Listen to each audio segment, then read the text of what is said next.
የከተማችን ያገልግሎት አስጣጥ ይሳለጥ ዘንድ ዘወትር ከናንተ ጋር ቆሞ ተቋማትን ምን እየሰራችሁ ነው? የሰጣችሁን ተልዕኮ ከመውጣት አንጻር ያላችሁበት ደረጃና ስታንዳርድ ማስጠበቃችሁ ምን ውጤት አስገኘ ሲል ጥያቄ የሚያቀርበው ሳምንታዊ አገልጋይ ፕሮግራም እነሆ ከአሁን ሰዓት ጀምሮ ወደ እናንተ መድረስ ይጀምራል።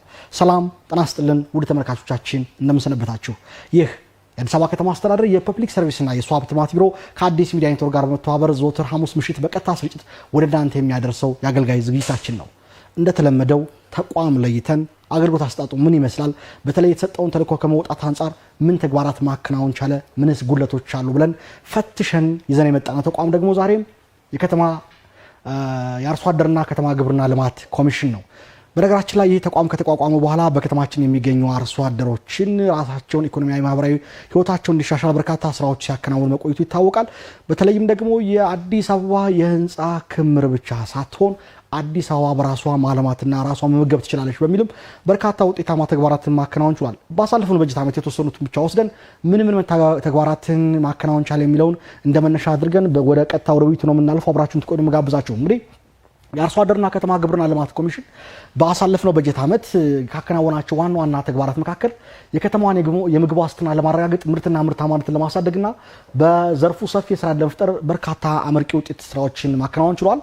የስራ ዕድል በመፍጠር ነባር ተጠቃሚዎችን ማስቀጠል ረገድ 1,223,026 ሰዎች ተጠቃሚ ለማድረግ ታቅዶ ወደ 1,283,537 ወይም 104% ያህል ማሳካት ተችሏል።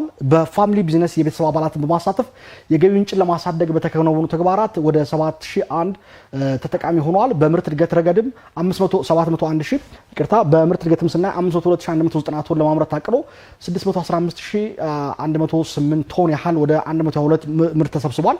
ከዚህ ውስጥ ወደ 418,755 ቶን ከእንስሳት ሀብት እንዲሁም 196,352.95 ቶን ከእጽዋት ሀብት ልማት የተገኘ ሲሆን ከዓመት ዓመት የማምረት አቅሙም ማደግ መቻሉ ነው የሚያሳየው። በሌማት ትሩፋት ንቅናቄ ስንመለከት ደግሞ የተለያዩ ግንባታ ፕሮጀክት የተከናወኑ ሲሆን 22 ክላስተሮች፣ 6 ግሪን ሃውስ፣ 8 መኖ ማቀናበሪያና 107 የግብርና መሸጫ ሱቆች በበጀት ዓመቱ ከተሰሩ ሰፋፊ ስራዎች መካከል የሚጠቀሱ ናቸው።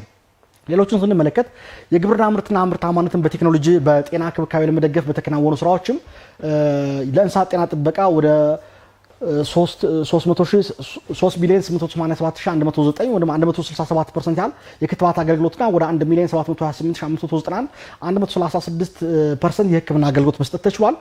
102,299 ባለቤት ያላቸው ውሾች የክትባት አገልግሎት ከመስጠት ባሻገር በከተማው የመልካም አስተዳደር ጥያቄ ሲፈጠሩባቸው የነበሩ ወደ 39,035 የጎዳና ላይ ውሾችን በጤና ጠንቅ የሆኑ በሽታ የተጠረጠሩትን በጥሪና በዘመቻ መልክ እንዲወገዱ ማድረግ ተችሏል። ለከተማው አረንጓዴ ልማት ለምግብ ፍጆታ የሚውል 5,337,559 የተሻሉ የአትክልትና ፍራፍሬ ችግኞች ተዘጋጅተው ማሰራጨት የተቻለበት ዓመት ነበረ። ዘመናዊ መስኖ ቴክኖሎጂዎችን አምራች በማስተዋወቅ ረገድም 137 በነዳጅ የሚሰሩ እና በ42 በሶላር የሚሰሩ የውሃ ፓምፖች ለተጠቃሚዎች ማድረስ ተችሏል። የዶሮ፣ የወተት ላሞች፣ የዳልጋ ከብቶች፣ የበግና የንብ መንጋዎችን ያካተተ የእንስሳት ግብዓት በቁጥር ወደ 2,928,832 በፐርሰንት ስናስላው ደግሞ ወደ 106 ያክል መስራጨት ተችሏል። የድሮ ኬጂና ዘመናዊ የንብ ቀፎዎችን ጨምሮ የእንስሳት ሀብት ቴክኖሎጂ አቅርቦትን 97,339 ለማድረስ ታቅዶ ወደ 151,438 ከእቅዱ በላይ ስንመለከት ወደ 155 በከፍተኛ አፈጻጸም ተደራሽ ማድረግ የተቻለበት ዓመት ነበር። ለከተማ ግብርና መኸርና መስኖ ልማት የሚውል ወደ 20,841 ኩንታል ሰው ሰራሽ ማዳበሪያ በማሰራጨት የሌማት ትሩፋት ንቅናቄን ውጤታማ እንዲሆኑ ሰፊ ስራዎች ተደርጓል። እንዲሁም የሌማት ትሩፋት ስራዎች ባህል እንዲሆንም ለማድረግ ሰፊ ተልዕኮ ስራዎች ተወስደው ሲሰሩ ነበር። በበጀት ዓመቱ የተከናወኑት ስራዎች መካከል ሌላው በቄራ ድርጅቶች ውስጥ ወደ 362,755 ለሚሆኑ የእንስሳት ጥብቅ የቅድመ ድህረና እርድ ምርመራዎች ማድረግ ተችሏል። በዚህም በ252 ህገወጥ የስጋ ዝውውር ቦታዎች ላይ የማስተካከያ እርምጃዎች በመውሰድ የህብረተሰቡ የስጋ ምርትና ደህንነት በአስተማማኝ ሁኔታ መጠበቅ ተችሏል። አርሶ አደሮችን መልሶ ማቋቋም ማህበራዊና ኢኮኖሚያዊ ተጠቃሚነታቸውን ለማሳደግ በተሰራው ስራም ወደ ኢንቨስትመንት እንዲገቡ ማመቻቸት በቅር ከተይዘው ከነበሩ 50 አንጻር ወደ 91 አርሶ አደሮች በዚህ በጀት ዓመት ወደ ኢንቨስትመንት እንዲሸጋገሩ ተደርጓል።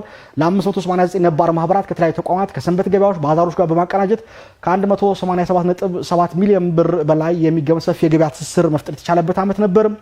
በተጨማሪም የእፎይታ ጊዜ የጨረሱ ማህበራት በተደረገው ቅንጅታዊ አሰራር 70.3 ሚሊዮን ብር በላይ ወደ 215 ያክል ብራቸውን እንዲመልሱ ማድረግ የተቻለበት ዓመት ነበር። ከአርሶ አደሩ መብት ፈጠራ ጋር በተያያዘም ሰፊ ስራዎች ነበር እንግዲህ ዓመቱ የተጠናቀቀው። ውድ ተመልካቾቻችን የአርሶ አደርና የከተማ ግብርናና አርሶ አደር ልማት ኮሚሽን በበጀት ዓመቱ ያከናወናቸው ዋና ዋና ተግባራዎችን በተመለከተ ነው።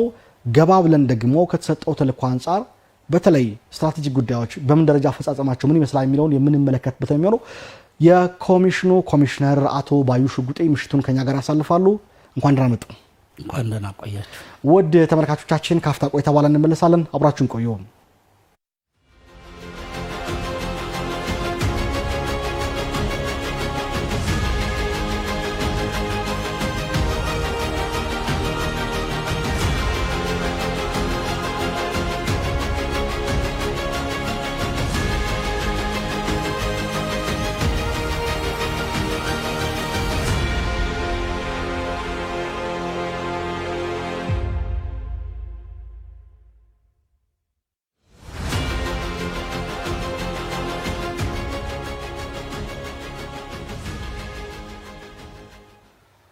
ተመልሰናል። ወደ ተመልካቾቻችን የስልክ መስመሮቻችን እናንተን ለማስተናገድ ዝግጁ ናቸው። ከአርሶ አደርና ከከተማ ግብርናና ከአርሶ አደር ልማት ጋር በተያያዘ ጥያቄዎች ካሏችሁን አስተያየቶቻችሁን ስልክ መስመሮቻችን እናንተ ለማስተናገድ እንደወትሮው ዝግጁ ናቸው። በቀጥታ ወደ ውይይታችን ነው የምናልፈው። አቶ ባዩ በድጋሚ እንኳን በሰላም ወደኛ መጡ እያልኩ የመነሻ ጥያቄ ለውይይታችን እንዲያመችን የማደርገው በተለይ ከዚህ የከተማ ግብርና የምግብ ዋስትና ማረጋገጥ ያስችላል በሚል ሰፊ ንቅናቄ ተጀምሮ ነበርና በእርግጥ ውጤቱ ከምግብ ዋስትና አንጻር ምን ውጤት ተገኘበት? በእንስሳት ልማት በእጽዋት ልማት ብለን ስንመለከት ምን ይመስል ነበር በአመቱ አፈጻጸማችሁ?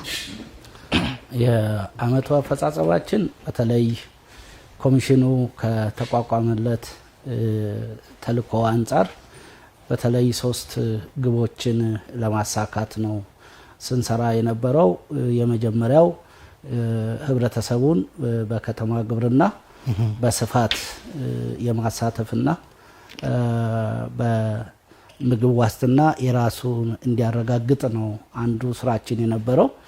ሁለተኛው ጤንነቱና ደህንነቱ የተረጋገጠ የግብርና ምርት ለህብረተሰቡ ተደራሽ ማድረግ ነው። ሶስተኛው የከተማ ውስጥ ያሉት አርሶ አደሮች ከከተማው ጋር አብሮ እንዲለሙ በኢኮኖሚና በማህበራዊ ተጠቃሚነታቸውን ማረጋገጥ ነው። ከዚህ ግቦች አንጻር ስናይ ቅድም ያው በሪፖርቱ ላይ እንደቀረበው በተለይ ከተማ ግብርና ከዚህ በፊት ከለውጥ በፊት ከተማ ላይ አይቻልም የሚለው አስተሳሰብ ተሰብሮ በተለይ የምግቤን ከጓሬ በሚል ሞቶ ተይዞ የተጀመረውና ከልማት ትሩፋቱ ንቅናቄ ጋር ተያይዘው በመጣው ለውጥ ከፍተኛ ለውጥ እየመጣበት ያለ የከተማው ነዋሪ ሸማች ብቻ ሳይሆን አምራች መሆን የሚችልበት፣ ተረጂ ብቻ ሳይሆን አምራች መሆን የሚችልበት ሁኔታ እየተፈጠረ ያለ መሆኑን ከአመት አመት ትልቅ ለውጥ እየመጣና በተለይ የ2018 ላይ የተሳታፊ ቁጥራችን ከየትኛውም ጊዜ በላይ የጨመረበት የ2018 ብቻ አዲስ የግብርና ቤተሰብን ወደዚህ ዘርፍ የቀላቀል ነው ወደ 291 ሺህ ነው።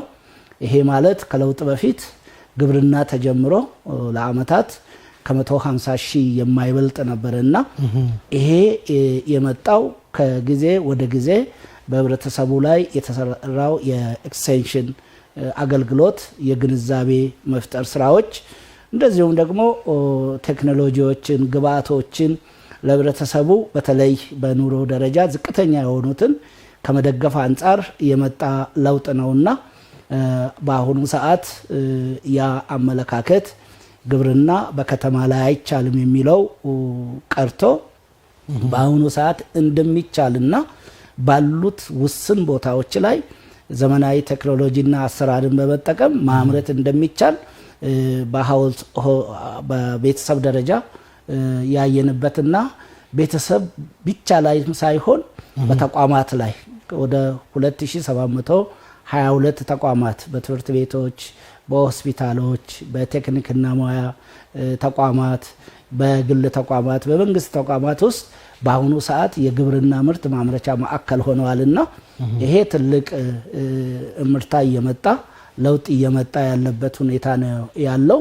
በዚህ ምክንያት አሁን ብዙዎች ከራስ ፍጆታ አልፎ ለገበያ ማምረት የቻሉበት በ5 ዶሮ ብለን ጀምረን የነበረውን ወደ ፋሚሊ ቢዝነስ በቤተሰብ 50 ዶሮ ይዞ ወደዚህ ዘርፍ እንዲገቡ በተለይ የደሃ ዝቅተኛ ገቢ ያላቸውን በቤተሰብ አደራጅተን ዶሮ 50 ዶሮ የ3 ወር መኖ እንደዚሁም ኬጂ ጭምር ድጋፍ በማድረግ በአሁኑ ሰዓት ከራስ አልፎ ለገበያ ማምረት የቻሉበት ሁኔታ ነው ያለው። ከዛም በተሻገረ ከፍ አድርገን ለስራ እድል መፍጠሪያነት የከተማ ግብርና ሼዶች እንዲገነቡ በማድረግ በየክፍለ ከተማ ሁለት ሼድ መነሻ አድርገን ማለት ነው። በአሁኑ ሰዓት ብዙ ክፍለ ከተሞች ይሄን እቅድ ያሳኩበትና የስራ እድል የፈጠሩበት ሁኔታ እንደው አቶ ባዩ አንዳንድ ነጥቦች እንመልከት።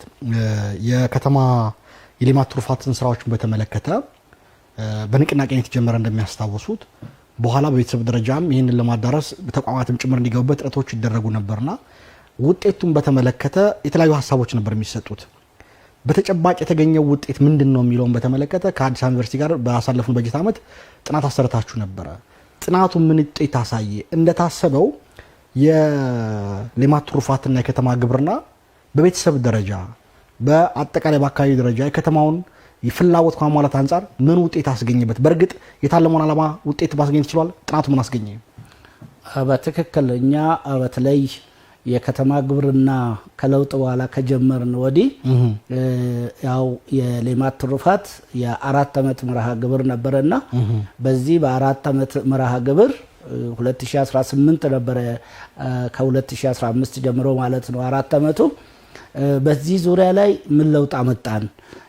2018 ብንወስድ 4 ዙር ነው በ90 ቀን እቅድ ወጥቶ በግብረ ኃይል ሲመራ የነበረና በዚህ ዙሪያ ብዙ ህብረተሰቦችን ተጠቃሚ አድርገናል። ይሄ ግን በገለልተኛ አካል መሬት ላይ ያለው እውነታ ምን ይመስላል የሚለውን የማስጠናት ስራ ነው የሰራ ነውና እንደተባለውም አቶ ባዩ ላይ በደንብ እንዲያረጋግጡልኝ የሚፈልገው ነጥብ አጥኚዎች ምን ያህል ነፃና ገለልተኛ ሆነው ስራውን መስራት ቻሉ? ውጤቱን ጥናቱን ለማየት ሞክሬያለሁ። በጣም የሚያስገርም ውጤት ነው የተገኘበት። ምን ያህል በገለልተኝነት ስራው የተሰራ ነው? በእናንተ በኩል ከገለልተኝነት አንጻር ጥናቱ እንዴት ነበር ያያችሁት? ያው እንግዲህ ይሄ አዲስ አበባ ዩኒቨርሲቲ ማለት የራሱ ልምድ ያለው የራሱ የተለያዩ ምርምሮችን ጥናቶችን ሲያደርጉ ዲሲፕሊኑን የሚያውቁ ሃይ ፕሮፌሽናል የሆኑ ባለሙያዎች ናቸው እዚህ ላይ የተሳተፉት። ፕሮፌሰሮች፣ ዶክተሮች ናቸው ከ7 በላይ። በዚህ ዙሪያ እኛ ገለልተኛ ሆነን በተለይ ባሉን 117 ወረዳዎች በ11 ክፍለ ከተማ ላይ ያው ሳይንሱ የሚፈቅደውን ሳምፕል ሳይዝ ተጠቅሞ በሁለቱም ዘርፍ ላይ በእጽዋት ዘርፍና በእንስሳት ዘርፉ ላይ እውነታው ምን ይመስላል በተቋማትም ላይ በሃውስሆልድ ሌቭል ባሉት ላይ የሚለውን ነው ጥናት ያካሂዱትና ይህንንም ጥናት ደግሞ ነፃ ሆኖ ገለልተኛ ሆኖ ያካሂዱበት የመጣውንም ለውጥ በትክክል መሬት ላይ ያገኙትን የታዩትን ያው በጥናቱ ሰርቬይ ያደረጉትን ያቀረቡበት ሁኔታ አለ። ኢቭን ደግሞ እዚህ ላይ ሆነን አሁንም ምንድናቸው ያሉት ተግዳሮቶች፣ ምንድነው ኮሚሽኑ አሁን ሊፈታ የሚገባ ባለድርሻ አካላት ምንድነው እዚህ ውስጥ ያላቸው ሚና ምን ላይ ማተኮር አለብን የሚለውን የመጣውን ኢምፓክት በትክክል ያረጋገጡበት ነውና ታማኒነት ያለው ገለልተኛና ነፃ የሆነ ጥናት ነው ብዬ ለማለት። ጥናቱ ምን አሳየ? እንደው ጥቅል ውጤቱ ስንመለከት በቤተሰብ ደረጃ በኢኮኖሚው የዜጎች የኑሮን ህይወት በማሻሻል ጥናቱ ላይ ምን አገኛችሁበት? ምን ውጤት ተገኘበት የሚለው ምን ምላሽ ሰጠ? ጥናቱ ላይ ያገኘን አንደኛ እኛ ከተማ ግብርና እያንዳንዱ ቤተሰብ በዚህ ላይ ቢሳተፍ የራሱን የምግብ ዋስትና ከገበያ መሸመት ሳይሆን ራሱ ማምረት እንደሚችል በውስን ቦታዎች ላይ በፖት ጭምር ቨርቲካልም ባሉት ቦታዎች ላይ ቢጠቀም የራሱን የምግብ ፍጆታ ሊያረጋግጥ ይችላል። ይሄ ብቻ አይደለም፣ ተጨማሪ ገቢ ማግኘት ይችላል የሚል ነው አተኩረን ስንሰራ የነበረውና ገበያ ማረጋጋትም ላይ የራሱ ድርሻ አለው ብለን ነው ስንሰራ የነበረው። ስለዚህ ይሄንን በጥናቱ መሰረት በተደረገው በሃውስሆልድ ሌቭል ወደ 30% በፊት ከገበያ ይሸምቱ የነበረውን ሁሉን ነገር ከገበያ ይጠብቁ የነበረውን 30% የራሳቸውን የምግብ ፍጆታ ያረጋገጡበት ሁኔታ ነው ያለው። ይሄ ትልቅ ለውጥ ብለን ነው የወሰድነው። በሌላ መንገድ ደግሞ አብዛኛው በዚህ ዘርፍ ላይ የተሰማሩ የግብርና ተጠቃሚዎች ተጨማሪ ገቢ ከማግኘት አንጻር አብዛኛዎቹ በሚባል ደረጃ 70%ቱ ተጨማሪ ገቢ ትርፍ ያገኙበት ሁኔታ ነው የሚያሳየውና ይሄን የበለጠ ማስፋት እንዳለብን የበለጠ ማላቅ እንዳለብን ነው በጥናቱ ያረጋገጥ ነው። ይሄ ካልነው አንጻር ሳይንስ ብቻ ሳይሆን በተጨባጭ መሬት ላይ በፊት ይሄንን ጠቅላይ ሚኒስቴራችን የሌማት ትሩፋቱን ንቅናቄ በሚያስጀምሩበት ጊዜ ብዙዎች ይተቹ ነበር ማለት ነው። ዳቦ በሙዝ እየተባለ ሲተች የነበረ ጊዜ ታስታውሳላችሁ። ነገር ግን ዛሬ ከዛ አልፎ በአሁኑ ሰዓት በቤተሰብ ደረጃ ከራስ ፍጆታ አልፎ ገበያ ላይ ገቢ ማግኘት የቻሉበት ዛሬ በ50 ዶሮ የጀመሩት 100-200 ዶሮ ያደረሱበት ለጎረቤት በተመጣጣኝ ዋጋ መሸጥ የጀመሩበት ሁኔታ ነው ያለውና ስለዚህ ጥናቱ በትክክል መሬት ላይ ያለውን ሁኔታ ያለውን ጅምር የበለጠ እንድንሰራ ያበረታታን ነው ማለት ነው። ገበያውን በተመለከተ አንድ ጥብ ይሄን ጉዳይ ወይም ጥያቄ መቋጫው አዲስ አበባ ሰፊ ገበያ ነው ያለ። ገበያውን በማረጋጋት እንደው እንቁላልን ብቻ ወስደን ብንመለከት ምን ያህል ድርሻ መወጣት ተችሏል? በጽዋትም ባዝርትም የቅዳሜ እሁድ ገበያዎች ይችላል። በመደበኛ ገበያዎችም በከተማው ላይ በተገነቡ የገበያ ማዕከላትን በማቅረብ የከተማዋን የገበያ ፍላጎት ከማሟላት አንጻር የከተማ ግብርና ድርሻው ምን ያህል ነበር እዚህ ከተማ ላይ? በትክክል እዚህ ላይ ያው ከተማው ከፍተኛ ትኩረት ሰጥቶ የኑሮ ውድነትን ከማረጋጋት አንጻር በየማዕከላት ወደ ከ7 አካባቢ የሚሆኑ ተገንብቶ በዛ ልክ ከክልል በተለይ የሰብል ምርቶችን የማስገባት ስራ አለ።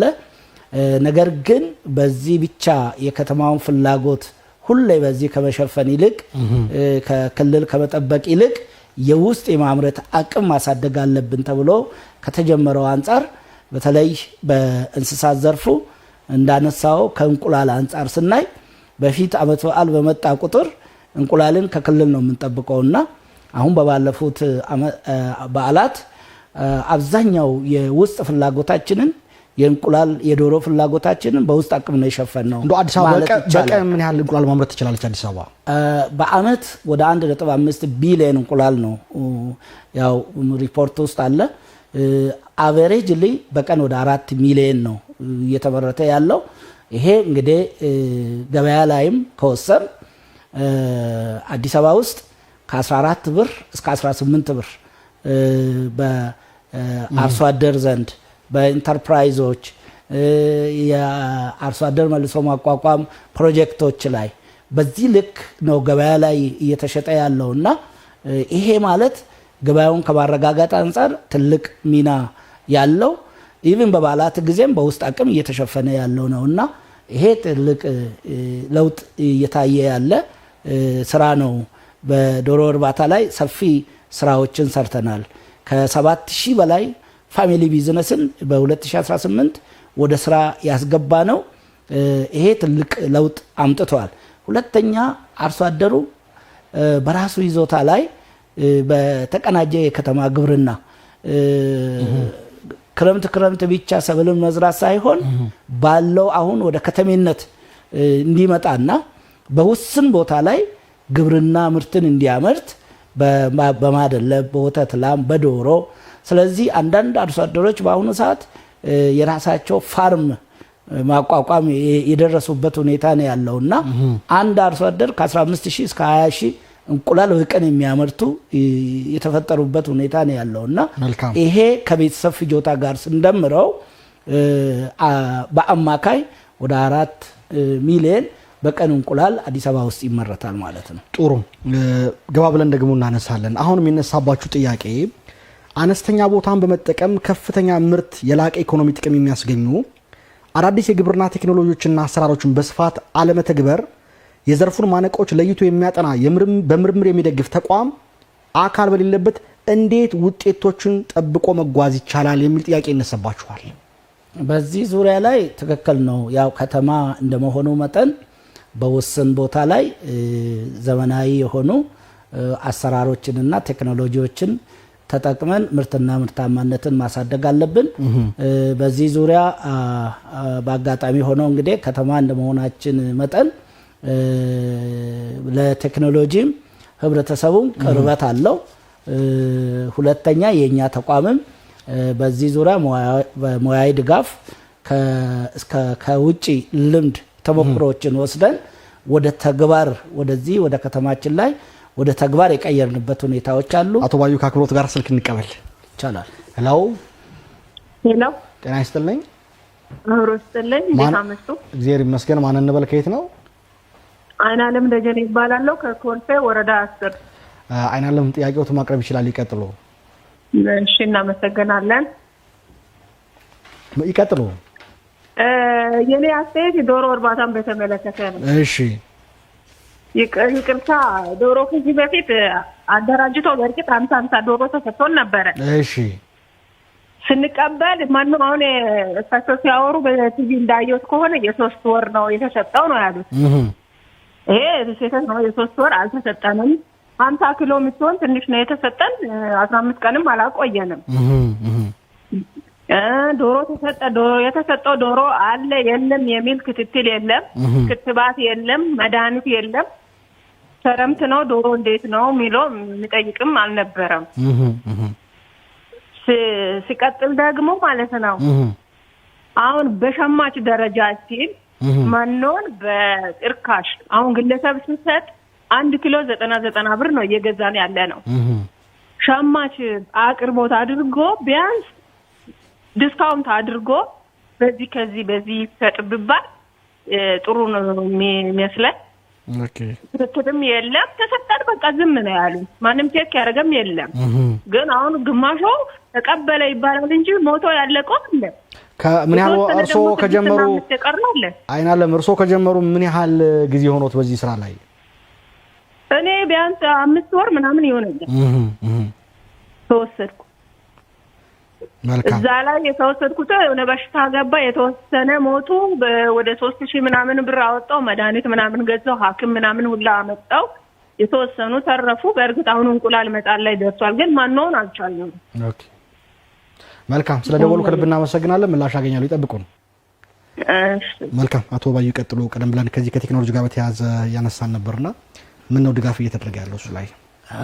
ከዚህ አንጻር ቴክኖሎጂዎችን በተለይ አሁን ለምሳሌ በእጽዋት ዘርፉ በፖት በተለያየ ቨርቲካል ፋርሚንግ የምንጠቀማቸው እንዳለ ሆኖ በሃይድሮፎኒክ በግሪን ሃውስ ውስጥ እንዴት በአጭር ጊዜ ምርትን ማግኘት የሚቻልበትና አፈር አልባ የሆነ ቴክኖሎጂ መጠቀም እንዴት እንችላለን የሚለውን ቻይና ሀገር የኛ ባለሙያዎች አመራርም ሄደው መጥተው ይሄንን ከሲምፕል ቴክኖሎጂ የሆነውን እንደዚሁም ደግሞ ሃይ ቴክኖሎጂ የሚጠይቀውንም በሁለቱም አማራጮች በተለይ በሃውስሆልድ ሌቭል በሃይድሮፎኒክ እንዴት ማልማት እንደሚቻል ኤክሰርሳይዝ እያደረግን ነው። ይሄን እያሰፋን ያለ ነው። ሁለተኛ ደግሞ በቂ ምርምር ተቋማት አላችሁ? እሱ ነው የሚነሳው። ያው በእኛ ደረጃ በከተማ ደረጃ ሰርቶ ማሳያ ማዕከል አለን። የችግኝ ብዜትና ሰርቶ ማሳያ ማዕከል አለን። ህብረተሰቦቻችንን እዛ የማሰልጠን ከዛ የችግኝ ዘርም እንዲወስዱ ያንን ወስዶ እንዲተገብሩ የምናረግበት አለ። በተጨማሪም ደግሞ እዚሁ እኛ አዲስ አበባ እንደመሆናችን ግብርና ሚኒስቴር አጠገባችን ያለው የግብርና ምርምር ተቋም እዚህ ነው ያለው። ከነሱ ጋር በቅንጅት የምንሰራበት ሁኔታ አለ ማለት ነው። በተለይ ዘመናዊ ቴክኖሎጂዎችን ዝርያዎችን ከመጠቀም አንፃር ማለት ነው። ስለዚህ አጠቃላይ በሂደት ላይ የሚፈጥረው ተጽዕኖ ብዙ አይደለም ማለት ነው። ምናልባት በእናንተ ደረጃ የአገልግሎት ወይም የዚህ ዘመናዊ የሆኑ ተቋም የሚደግፍ አካላት አለመኖሩ፣ ግብርና ሚኒስቴርና ሌሎች ተቋማት መኖሩ ችግሩን ይቀርፋል ብሎ መውሰድ ይቻላል። ተቋማት በትክክል እንዳልኩ ከሎኬሽናችንም አንፃር የሚደግፉን ብዙ ባለድርሻ አካላት አሉ፣ መንግስታዊ ያልሆኑ ድርጅቶች አሉ። ከነሱ ጋር አብረን የምንሰራበት አማራጮች አሉ። ሁለተኛ ግብርና ኮሚሽኑም እነዚህን ቴክኖሎጂዎች ከማስፋት አንፃር በየጊዜው የሚሰጣቸው ስልጠናዎች ፕራክቲካሊ መሬት ላይ ተወርዶ የሚሰሩ ስራዎች አሉ ማለት ነው። አሁን ለምሳሌ ስልክ እንቀበልን እንመጣለን። ሄሎ ጤና ይስጥልን። ማን እንበል? ኃይሉ አቤል ከለሚኩራ ወረዳ 6። ጥያቄዎት ምንድነው አቶ ኃይሉ አቤል? እሺ ጥያቄያችን አንደኛ ያው በአርሶ አደር እና አርሶ አደር ልጅ ላይ በተመለከተ ነው። የአርሶ አደርና ከተማ ግብርና ቢሮ ዋናው ኮሚሽን አንድ አርሶ አደር ለመባል ሊኖር የሚገባው አነስተኛ ወይም ከፍተኛ የመሬት ስፋት ስንት ነው የሚለውን ስታንዳርድ አለ ወይ? ይሄ ግልጽ መስፈርት ባለመኖሩ በካርታ ዝግጅት ላይ ከፍተኛ ክፍተት እየፈጠረብን ነው። ሌላ ወረዳ ላይ አርሶ አደር የሚባለው ሌላ ቦታ ላይ ልጅ ይባላል፣ ሌላ ቦታ ላይ ልጅ መሆን የሚገባው አርሶ አደር ይባላልና ይሄ ከተማ ግብርናና አርሶ አደር አንድ አርሶ አደር ሲባል ምን ያህል ካሬ ስፋት ነው ወይ ሌላ መስፈርት አለው የሚለውን እዚህ ግልጽ ቢያደርጉልን ነው። መልካም። ሌላ መስመር ላይ ጥያቄ ደግሞ የአርሶ አደር ካርታ መቼ ነው ተሰርቶ የሚጠናቀቅልን? ያው እንግዲህ ሁሉ ጊዜ እንጠይቃለን ግን እስካሁን እንትን የተባለም ይሄንን እንትን ተታርኩልን ነው። አመሰግናለሁ። ስለደወሉ ከልብ እናመሰግናለን። ሌላ ሰው መስመር ላይ ስልክ ስላለ እንቀበል። ጤና ይስጥልኝ። አብሮይ ማን እንበል? ከየት ነው? አሚናት። አሚናት ስልክሽ ይቆራረጣል። ታቃቂ ክፍል። አሚናት ሀሰን፣ አሚናት ከድር። አሚና ከድር ከየት ነው? ታቃቂ ክፍል። ወረዳ ስንት? ወረዳ አሚናት ስልኮት የተቆራረጠ ነው። ወረዳ 7። ወረዳ 7። ጥያቄዎት ምንድነው? ይቀጥሉ። ጥያቄ ገበሬዎችን ስለማቆም አሚናት ስልክ ሞባይል ከሆነ ያዙ፣ እየተንቀሳቀሱ እስኪ ለማናገር ይሞክሩ። እየተሰማኝ አይደለም። አሁንስ? እሺ ቀጥሉ። ገበሬዎችን መልሶ ስለማቋቋም ነበር። እሺ ከዚህ በፊት እኛ መሬት ተሰጥቶን ነበርና መንግስት ወስዶታል በግምት። በሱ ምትክ ደግሞ ኮንዶሚኒየም ተሰጥቷል። ዝርዝራችን ወጥቶ ተመዝግበን እኛ ተተኪ ወራሾች ደግሞ በኋላ ተብሎ ይሄው እስካሁን ምንም ነገር ያገኘነው ነገር የለም። መሬት ግን ተወስዶብናል። የልማት ተነሺዎች ነን እንደ ገበሬም ወይ እንደ ገበሬ ልጅም። መሬቱ ኮንዶሚኒየም ምትክ ተሰጥቷቸዋል? አልተሰጠንም። ምንድነው የቀረው ያልተሰጣችሁ? ሁለተኛ ዙር ላይ ጠብቁ ተባለ። ይሄው ሁለተኛ ዙር ደግሞ እስካሁን ምንም የተደረገ ነገር የለም። ምን ያህል ጊዜ እሱን ለመጠየቅ ነበር። ምን ያህል ጊዜ ሆናችሁ? 2005 ነው ኮንዶሚኒየም እንትን የተግምት የተሰጠው የነበረው። አሁን 2014 ምናምን ላይ ለኮንዶሚኒየም ለገበሬና ለገበሬ ልጅ የተሰጠው እና እኛም ተመዝጋቢዎች ነበርን በሰዓቱ። መልካም። ኮዳችን ሁሉ ወጥቷል። ከዛ በኋላ ነው ሁለተኛ ዙር ላይ ጠብቁ የተባልነው። ስለደወሉ እናመሰግናለን። ምላሽ ያገኛሉ። ይጠብቁን አብረው። አመሰግናለሁ። መልካም። አቶ ባየ ቀደም ያለችውን ጥያቄ እናጠናቅና በተለይ ከተቋማት ድጋፍ ጋር በተያያዘ ነው ያነሳን የነበረው። የዘመናዊ ተቋማት ወይም በጥናት በምርምር ሊያግዙ የሚችሉ ተቋማትን በተመለከተ ነው። የቀረ ሀሳብ ካለ ያጠናቅኑ ወደ ሌሎች ጉዳዮች ይለፉ። ያው እንዳልኩት በተለይ በቴክኖሎጂ ለመደገፍ እየተሰሩ ያሉ ስራዎች በእጽዋት ዘርፉ ቅድም እንዳነሳው ከሃይድሮፎኒክ በግሪን ሃውስ ውስጥ መስራት፣ በቤት ውስጥ መስራት፣ እነዚህን የመሳሰሉትን የማስተዋወቅ ስራ እየተሰራ ነው ያለው። ሁለተኛ በእንስሳት ዘርፉ በተለይ ዶሮ እርባታ ላይ በኬጂ በባህላዊ ሳይሆን በኬጂ ውስጥ ከ50 ዶሮ ጀምሮ እንዴት ማልማት እንደሚቻል እያስተዋወቅን ይሄ ቅድም እንዳነሳሁት ከ7000 በላይ እያልን ያለነውን በተለይ በዚህ ልክ ነው። ቴክኖሎጂ ማለት ልቅ ዶሮ ጭራ እንቁላል ትጥላለች የሚለው አስተሳሰብ ምርታማነትን መጨመር ስለማይችል ቦታውን በዛ ልክ ስለማይገኝ ይሄንን የማስተዋወቅ ስራዎች በተለይ ደግሞ ከባዮ ሴኩሪቲ አንፃርም የኤም ቴክኖሎጂዎችን እንዴት መጠቀም እንዳለባቸው ይሄንን ድጋፍ የማድረግ ስራዎች እየተሰሩ ነው ያሉት ማለት ነው። መልካም ጥያቄ ደዋዮቻችን ያነሱ ስላለ እሱን እንመልከትና ወደ ሌሎች ጉዳዮች አልፋለሁ። አይናለም ከወረዳ 10 ኮልፌ ቀራኒዮ ክፍለ ከተማ ላይ ወደ 50 ዶሮ ወስደን እርሱ 3 ወር መኖ ይሰጣል ነበር ያሉት። ነገር ግን 50 ኪሎ ማይሆን የተሰጠን በቂ መድኃኒትና ድጋፍ የተደረገልን አይደለም የሚል ጥያቄ አንስተዋል። አቶ ኃይሉ አቤልም ከለሚኩራ ወረዳ የአርሶ አደርና የአርሶ አደር ልጆች በተመለከተ ስታንዳርዱ ምንድነው? አንዳንድ ቦታ ላይ አርሶ አደር የተባለ የአርሶ አደር ልጅ ይባላል፣ አንዳንድ ደግሞ አርሶ አደር ነው ይባላል የሚል ጥያቄ አንስተዋል። አሚናት ከድርም ደግሞ በሁለተኛ ዙር ጠብቆ ተብለናል የሚል ነገር አንስተዋልና ተከታታይ እነዚህ ሰዎች ደዋዮቻችን ምላሽ ይስጡልን። ጥሩ። ከአይናለም ጥያቄ ጋር የተያያዘ ቅድም እንዳነሳሁት አንደኛ በሃውስ ሆልድ ደረጃ የነበረው በ5 ዶሮ የነበረው ወደ 50 ዶሮ ያሳደግንበት ሁኔታ ነው ያለው። ይሄንን 50 ዶሮ ፓኬጅ አንደኛ በማዕከል ደረጃ በኮሚሽን ማለት ነው ከ1800 ኬጂ በላይ ከ1800 የዶሮ በ50 ዶሮ ማለት ነው እንደዚሁ መኖም ጭምር ያሰራጨንበት ሁኔታ ነው ያለው። ይሄ ፓኬጅ ደግሞ በክፍለ ከተማ ደረጃም እንደየ አቅማቸው ልየታ አድርጎ ያሰራጫሉ። እንደዚሁም ደግሞ ወረዳዎችም በ50 ዶሮ ፋሚሊ ቢዝነስ ወደ ስራ የሚያስገቡበት ሁኔታ አለ። ይሄ በወረዳ ደረጃ ያለው አቅም በክፍለ ከተማ ደረጃ ያለው አቅም ልክ እንደ ኮሚሽኑ ላይሆን ይችላል። ስለዚህ አንዳንዶቹ ተጠቃሚውም ከራሳቸው ይሄንን ግብአት የሚያሟሉበት ሁኔታ የሚፈጠርበት ሁኔታ አለና አሁን ያነሳችው ክፍተት ሊኖር ይችላል። ሁለተኛ ደግሞ በተለይ የዶሮ ክትባት የሳይንሱ የሚፈቅደው የ3 ወር ዶሮ ነው፣ ቄብ ዶሮ ነው።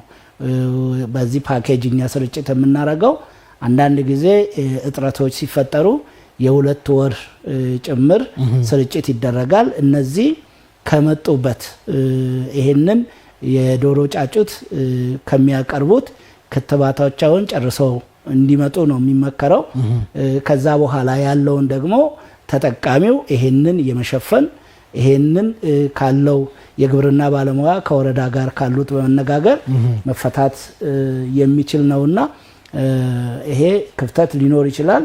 ነገር ግን አብዛኛው በንቅናቄው ላይ ከፍተኛ ትኩረት አድርገን ስንሰራ የነበረው በተለይ ዝቅተኛ ገቢ ያላቸው የዳሃዳ ተብሎ የተለዩት ላይ እኛ እንደ ኮሚሽን በዚህ ልክ ነው ስርጭት ስናደርግ የነበረውና ይሄ ሊኖር ይችላል።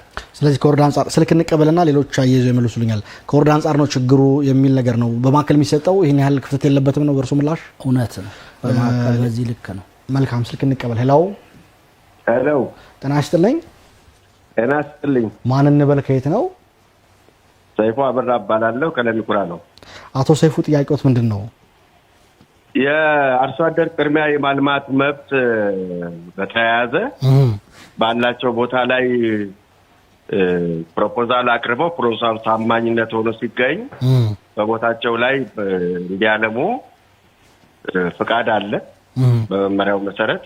ግን አሁን ይሄንን ፕሮሰስ ጀምረው ብዙ ነገር ከሄዱ በኋላ መሬታቸው ለሌላ እንትን እየተሰጠ ነው ያለው፣ ለሌላ ኢንቨስተር ማለት ነው። በአርሶ አደር ቅድሚያ የማልማት መብት ላይ እየተጠቀሙ ያልሆኑበት ሁኔታዎች አሉና ይሄ እንዴት ነው ኮሚሽኑ ያየ ያለበት ሁኔታ? ምክንያቱም ዛሉም በኮሚሽኑ ሁሉ ጸድቋል። ስለዚህ ያንን አሁን መልሶ ለሌላ ኢንቨስተር የተሰጠበት ሁኔታዎች አሉና የአርሶ አደሩ ቅድሚያ የማልማት መብት እንዲከበር ኮሚሽነሩ እንዴት ምን እያደረጉ ነው፣ ምን እየሰሩ ነው የሚለውን ነገር ለመጠየቅ። መልካም፣ ስለደወሉ ከልብ እናመሰግናለን። ይጠብቁ፣ ምላሽ ያገኛሉ። እሺ። ሄሎ፣ ሌላ ስልክ አለ መስመር ላይ? ሄሎ፣ ጤና ይስጥልን። ማን እንበል? ከየት ነው? አቶ መስፍን ግርማ ከኮልፌ ቀራኒዮ ወረዳ 05። አቶ መስፍን ግርማ ኮልፌ ቀራኒዮ ኮልፌ ቀራኒዮ ወረዳ 05። ጥያቄዎት ምንድነው አቶ መስፍን? የአርሶ አደር ልጅ ነን እና ፋይላችን ተደራጅቶ ወደ 22 ተልኮ ነበረ እና አሁን ከዛ አልተመለሰም። በ2017 ነው ወደዛ የተላከው እና ተመላልሰን ስንጠይቅ እናንተ ብቻ አይደለም የብዙ ሰዎች ስለሆነ አንዴ ነው ከዛ ጸርቆ ወደዚህ የሚመለሰው የተባለ እየተመላለስን ምንም ምላሽ ልናገኝ አልቻልንም። እሱን እየጠበቅን ነበር። በሱ ዙሪያ ምላሽ እንዲሰጠን ነበር። ስለ ደወሉ ከልብ እናመሰግናለን። አብሮን ይቆዩ፣ ምላሽ ያገኛሉ። እንመለስ ወደ ጥያቄዎች። ብዙ በርካታ ደዋዮች ናቸው ያሉ መስመር ላይ። የአቶ ኃይሉ አቤል እንመለከት። ከዚህ ስታንዳርድን በተመለከተ የገበሬና አርሶ አደር ነው የአርሶ አደር ልጅ ነው የሚለውን ለመለየት ስታንዳርድ አለ ወይ? ከቦታ ቦታ የመለያየት ነገር አለ የሚል ጥያቄ አንስተዋል። ከዚህ ከአርሶ አደር መብት ፈጠራ አንጻር የራሱ መመሪያ አለው። መመሪያው 20/2013 እዛ ላይ በግልጽ ተቀምጧል። አርሶ አደር ማን ነው? የአርሶ አደር ልጅ ማን ነው? አርሶ አደር በይዞታው ላይ የያዘው ይዞታ ላይ ምንድነው ያለው መብት፣ የልጅ ምንድነው የሚለው በግልጽ ተቀምጧል። አንደኛ ዋና አርሶ አደር ከሆነ በራሱ ይዞታ ላይ በመኖሪያ ከያዘው እስከ 500 ካሬ ሜትር መብት ይፈጠርለታል። ከዛ ውጪ ያሉ ይዞታዎች በእርሻም ይሁን በግጦሽም ይሁን በድርጅትም ይሁን ምንም ሊሚት የለውም ማለት ነው። በነገራችን ላይ የአቶ ኃይሉ ጥያቄ የአርሶ አደር ነው የአርሶ አደር ልጅ ብሎ ለመለየት መስፈርቱ ምንድነው የሚል ይመስለኛል። መስፈርቱ ግልጽ ነው። አንደኛ ዋና አርሶ አደር የምንለው በማረስ አርሶ አደር ሆኖ የራሱ መሬት ይዞ ከዚህ በፊት በአዋጅ 4767 ከስፔሻሊ ያው መሬት ላራሹ ተብሎ ለጭሰኛውም ለሁሉም እኩል መብት የተፈጠረበት ነውና ያ ይዞታ ከአባት ወደ ልጅ በስጦታም ይሁን በውርስ እየተላለፈ የመጣ ሆኖ ስለዚህ ይሄንን አርሶ አደሩ በይዞታው ላይ የግብር የከፈለበት፣ ሁለተኛ የአካባቢው አርሶ አደር ተወካዮች ትክክለኛ አርሶ አደር ስለመሆኑና የአርሶ አደር ልጅም ደግሞ በትክክል የአርሶ አደር ልጅ ስለመሆኑ ከተረጋገጠ ይሄ መብት የሚፈጠርበት ሁኔታ ነው ያለው። የአርሶ አደር ልጅ ስንል ደግሞ አንዳንድ ቦታ ላይ በእርግጥ ይሄንን በትክክል መተግበር ላይ ክፍተቶች ይኖራሉ። የአርሶ አደር ልጅ ሆኖ ከዚህ በፊት ግብር እንዲከፍል አይፈቀድለትም ነበርና ዋናው አባቱ ወይ ደግሞ እናቱ ካለው ይዞታ ላይ ቆርጦ ቤት ሰርቶ ጎጆ እንዲወጣ ካደረጉ በእርሻ እየተዳደረ ከሆነ የራሱ ገቢ መፍጠር ከጀመረ ደረሰኝም ኖረውም አልኖረውም ትክክለኛ ይዞታውን ያገኘው ከቤተሰቡ መሆኑ ከተረጋገጠ እንደ ዋና አርሶ አደር ይቆጠርና ያንን የያዘው የመኖሪያ እስከ 500 ካሬ መብት ይፈጠርለታል። በሌላ ግን ከቤተሰቡ ጋር 18 ዓመት ሞልቶት ከዛም በላይ ሊሆን ይችላል ወጪ ተጋርቶ አብሮ የሚኖር በአንድ ጣሪያ ስር እየኖረ ከሆነ ቤተሰቡ ካላቸው ይዞታ ከእርሻ መሬቱ ላይ 150 ካሬ ይሰራላቸዋል ማለት ነው። መልካም ያነሱ ጥያቄ ያለ አንድ እሳቸው የአርሶ አደሮች ካርታ መቼ ነው የሚጠናቀቅ ብለዋል። ወደ ኋላ ላይ እናቆይ ይህን ጥያቄ በደንብ መመልከት ስለሚገባል። አሚናት ከድር ያነሳቸዋል ከአቃቂ ቃሊቲ በሁለተኛ ዙር ይታይላቸዋል ተብለን እስካሁን ዘገየን የሚል ጥያቄ አንስተዋልና ለወይዘሮ አሚናት ስምላሹት ምንድነው? ከዚህ ከመልሶ ማቋቋም አንፃር ይሄ እንግዲህ ይሄም የራሱ የህግ ማዕቀፍ አለው፣ መመሪያ አለው። ከለውጥ በኋላ ትልቅ ትኩረት ተሰጥቶት አርሶ አደሩ ከዚህ በፊት ከይዞታነቱ ተፈናቅሎ ለተለያየ ተጋላጭ የሆነውን መልሶ የማቋቋም ስራዎች ሲሰሩ ነበርና በተለይ ያኔ የመጀመሪያ ዙር ምዝገባ በሚደረግበት ጊዜ 2012 አካባቢ ማለት ነው 2011-12 ወደ 23000 አካባቢ አርሶ አደርና የአርሶ አደር ልጆች ነው የተመዘገቡት። ለነዚህ በተለይ አንዳንዶች መኖሪያም ሳይኖራቸው የተለያየ ዘመድ ጋር የተጠጉ ጎዳና ላይ የወደቁ ቤተ እምነት ስር የወደቁ ስለነበሩ ለነዚህ የጋራ መኖሪያ እንዲሰጣቸው የከተማው ካቢኔ ወስነው ወደ 22915 የጋራ መኖሪያ ቤት ኮንዶሚኒየም ቤቶች ለ23000 እጣ እንዲወጣ ነው የተደረገው። ስለዚህ ከነዚህ ውስጥ 22915ቱ የዚህ እድል ተጠቃሚዎች ሆነዋል።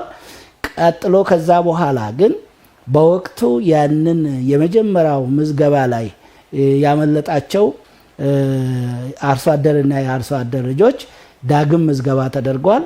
ይሄ ዳግም ምዝገባ በተደረገ ወደ 46000 የሚጠጋ አርሶ አደርና የአርሶ አደር ልጆች ናቸው የተመዘገቡትና እነዚህን መልሰው ከማቋቋም አንጻር የጋራ መኖሪያ ቤት እጥረቱም ስላለ እንደ ከተማ ተጨማሪ ለዚህ የተመደበ የለምና ስለዚህ ሌላ ፓኬጅ መልሶ ማቋቋሚያ ሪቮልቪንግ ፈንድ በማቋቋም የስራ እድል የሚያገኙበት መንግስት የመስሪያ ቦታዎችን አዘጋጅቶ የንግድ ሱቆችን አዘጋጅቶ ብድር አመቻችቶ ይሄንን ከብድሩ ውስጥ 50%ቱን ዘላቂ ድጋፍ ነፃ የሚቋቋሙበት 50%ቱን ደግሞ በ5 ዓመት ውስጥ ያለ ወለድ የሚመልሱበት ብዙ አርሶ አደሮች በዚህ ዙሪያ ተጠቃሚ ሆነዋል። ስለዚህ አብዛኛው የልማት ተነሺ ጥያቄ ከጋራ መኖሪያ ቤት ተጠቃሚ አልሆንም የሚል ጥያቄ ያቀርባሉ። ነገር ግን ከዚህ በኋላ በዛ ልክ የሚቀርብ የጋራ መኖሪያ ቤት እንደሌለ በተለያዩ መድረኮች ኮሙኒኬት አድርገናል። መጠቀም የሚችሉበት እድል ግን ከመልሶ ማቋቋም አንጻር የስራ እድል ላይ በቀሪ ይዞታቸው ላይ ብድር አግኝተው የመቋቋም ስራዎች ነው እየሰራን ያለ ነው። መልካም ይሄንን ለማለት ነው። አቶ ሰይፉ አበራም አሉ አጠራጣር አድርገው የመልሱላቸው ነው። ሌሎች ጉዳዮች ሌላፍ አርሶ አደር ቅድሚያ የማልማት መብትን በተመለከተ ከስራ ከተጀመረ ወይም እንቅስቃሴ ማድረግ ከተጀመረ በኋላ ሌሎች ግለሰቦች መሬቱን አልፎ የተሰጠብን ነው፣ ይሄ ደግሞ ኮሚሽኑ እንዴት ያያዋል ታውቁታላችሁ ችግሩን የሚል ነገር አንስተዋል። አቶ መስፍን ግርማም ከወረዳ 5 የደወሉ እሳቸውም የአርሶ አደር ልጅ ወደ 22 ፋይል ኮልፌ ቀራኒዮ ነው መሬት አስተዳደር ማለታቸውን 22 ሲሉ ተልኳል። ነገር ግን 2017 ተደራጅቶ እስካሁን መልስ አላገኘንም የሚል ጥያቄ አንስተዋል። አንድ የደዋይ አስጥ ጥያቄ እናስተናግድና ከዛ በኋላ ወደ ምላሹ እንሄዳለን። ሄሎ አቤት። ጤና ይስጥልኝ። ጤና ይስጥልኝ። ማን እንበል? ከየት ነው? ሄሎ ካቃቂ ቃሊቲ። ማን እንበል ስሞትን? ጌታቸው እባላለሁ። ጥያቄዎት ምንድን ነው አቶ ጌታቸው? ጥያቄ እኔ የወተት ከብት አርቢ ነኝና እሺ መንግስት በዚህ በኩል ለከተማ ግብርና ድጋፍ እያደረገ ነው እየተባለ ነውና እኛ ወረዳችን ሄደን ስንጠይቅ በዚህ እናንተ ራሳችሁ መሬት ካላችሁ እናንተ ራሳችሁ ቦታ ካላችሁ ልንረዳችሁ እንችላለን የሚል እንጂ በዚህ በኩል ምንም እየተደገፈን አይደለም እና ከአንድ ጊዜ ከአንድ ቦታ ወደ ሌላ ቦታ እየተከራየን ከሌላ ቦታ ወደ ሌላ ቦታ እየተከራየን ነው ያለነውና እና በዚህ በኩል ምንድነው ድጋፉ? በራሱ መሬቱን በራሱ ሁሉ ነገር የሚያገኝ ከሆነ የግብርና የከተማ ግብርናውን ቤቱ ላይ ነው የሚደገፈው። በዚህ ፕሮግራማቸው ምንድነው? እኛ እየተደገፈን ስላልሆነ እየሰራ ነው ግን እየተደገፈን አይደለምና መልካም ወረዳ ላይ ሄደን ስንጠይቅ በዚህ ፕሮግራም የለንም እንደዚህ አይነቱ የሚል መልስ ነው የሚሰጠንና በዚህ በኩል የእሳቸውን ሀሳብ እና ምንድነው የሚደግፉን እንደዚህ ከሆነ የሚለውን ለማቅረብ ስለደወሉ ከልብ እናመሰግናለን። ውድ ተመልካቾቻችን በመከታተል ላይ የምትገኙት ሳምንታዊ አገልጋይ ዝግጅታችን ነው። የአዲስ ሚዲያ ኔትወርክ ከፐብሊክ ሰርቪስ እና የሰው ሀብት ልማት ቢሮ ጋር በመተባበር ዘወትር ሐሙስ ምሽት በቀጥታ ወደ እናንተ የሚያደርሰው ነው። ካፍታ ቆይታ በኋላ እንመለሳለን። አብራችሁን ቆዩ።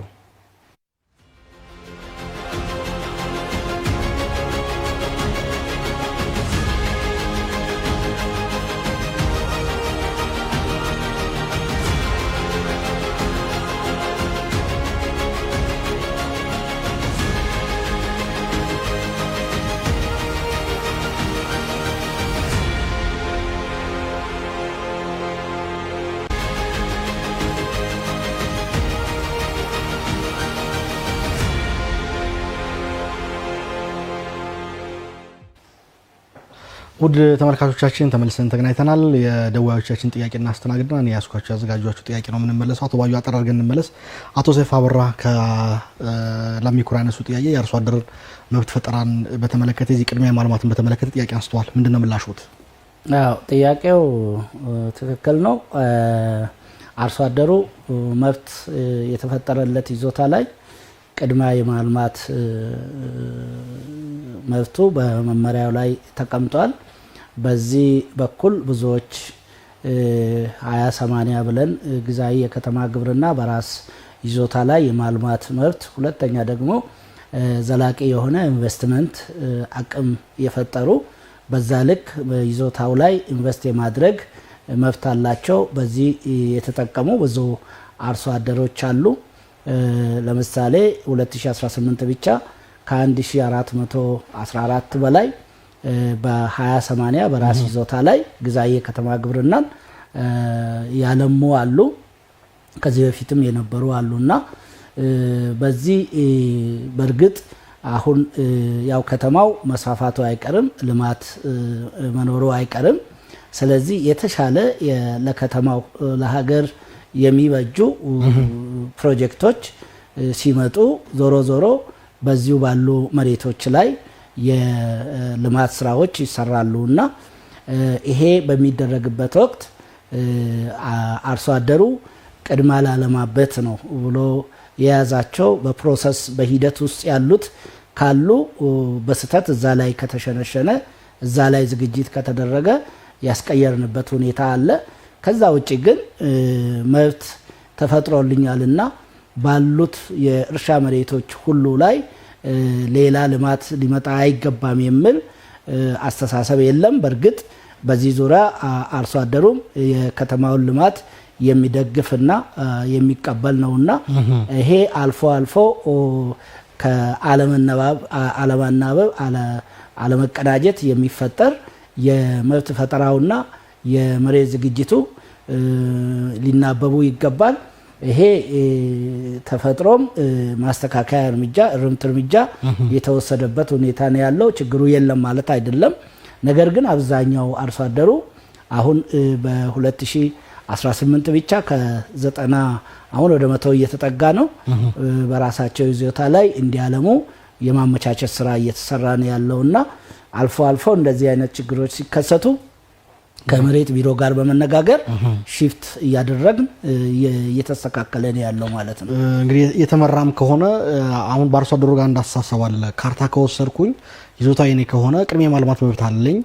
ሌሎች ልማቶች ሲመጡ አርሶ አደርን በእርሻ ላይ ያለን ቢሆን እንኳን አይ እኔ እኮ ካርታ ይዤበታለሁ ብሎ ጥያቄዎች የማንሳት ነገር አለና ይሄን ግንዛቤ መስጠት ላይ ምናልባት ጉድለት ይኖር ይሆን? አው ግንዛቤ ላይ የሰራን ያለ ነው። በየጊዜው ታችም ወርደን መድረኮችን ፈጥረን የቅድመ ማልማት መብት ማለት ምን ማለት ነው? እንዴትስ ነው ማልማት ያለበት?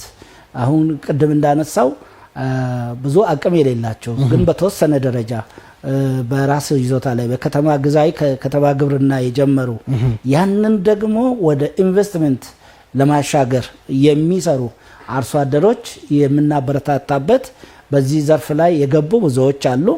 ሌሎቹ ግን በዚህ ስም አስፈቅደው ይዘው ለሌላ አላማ ከታሰበው አላማ ውጪ ሊያውሉ